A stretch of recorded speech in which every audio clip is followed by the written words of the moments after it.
സ്മൃതി പരുത്തിക്കാടിനോട് എന്റെ ചോദ്യം P Mohanan master RMB ആയിട്ട് എന്താ തർക്കം? ഓ ഏമാനായിരുന്നോ? സ്ഥലമുണ്ട്, ഞാൻ അറിഞ്ഞില്ല. നിങ്ങളുടെ ലീഡിംഗ് ക്വസ്റ്റ്യൻ ആണല്ലോ. സ്മൃതി ആരുടെ ദാസ്യവേലയാണ് ചെയ്യുന്നത്? അല്പം നാണം വേട്ടോ കേട്ടോ. CH കണാരനെ നിങ്ങൾ പരിചയപ്പെടുത്തി എങ്ങനെയാ? നിങ്ങൾക്കൊരു നാണം വേണ്ടേ? നാരായണിമംഗലം നാരായണൻ ആരാണെന്നാ നിന്റെ വിചാരം? അവൻ കലക്കാൻ പോണ കലക്ക് കണ്ടോ? നിങ്ങൾ നാണമുള്ളൊരു സ്ത്രീയാണോ നിങ്ങൾ? നല്ല പ്രയോഗം. താങ്കൾ സംസാരിക്കൂ. KS ഹരിഹരനെ വിമർശിച്ചുകൊണ്ട് താങ്കൾ എന്നെ പറയുന്നത് താങ്കൾ വിശദീകരിക്കും. KS ഹരിഹരൻ അവിടെ നിൽക്ക്.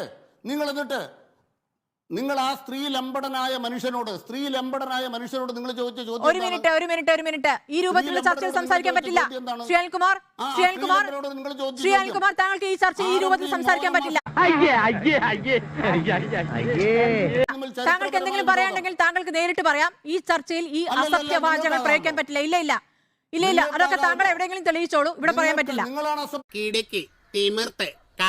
താങ്കളുടെ നിലപാട് താങ്കളുടെ പാർട്ടിയുടെ നിലപാടാണെങ്കിൽ അങ്ങനെ വിശദീകരിക്കും. പി മോഹന്റെ പേരെന്തിനാ പറഞ്ഞത്? പി മോഹൻ ഇന്ന് വാർത്താ സമ്മേളനത്തിൽ പറഞ്ഞ കാര്യത്തെക്കുറിച്ചാണ് ചോദിച്ചത്. പി മോഹനൻ ഇന്ന് വാർത്താ സമ്മേളനത്തിൽ പറഞ്ഞ കാര്യത്തെക്കുറിച്ചാണ് ചോദിച്ചത്. എന്റെ ചോദ്യം അതല്ല.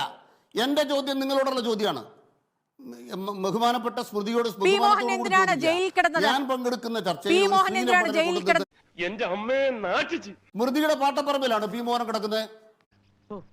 ഭയങ്കരം തന്നെ. 2 ലീഡിംഗ് ക്വസ്റ്റ്യൻ ചോദിച്ചത്. സ്മൃതി പരുത്തിക്കാട് 2 ലീഡിംഗ് സാധനം വേണം. കേരളം കണ്ട ഏറ്റവും വൃത്തികെട്ട കേരളത്തിൽ കണ്ട അതാണ് പറഞ്ഞത്. കേരളം കണ്ട ഏറ്റവും വലിയ സ്ത്രീലമ്പടനായ ഒരു മനുഷ്യനോട് ബാക്കിയുള്ളവരെ പറ്റി അധിക്ഷേപം പറയാനുള്ള ചർച്ചയില്ല. ഇത് മ്യൂട്ട് ചെയ്തേക്കാം. ശ്രീകുമാർ, ഇത്തരം വാചകങ്ങൾ ഉപയോഗിക്കാൻ പറ്റില്ല.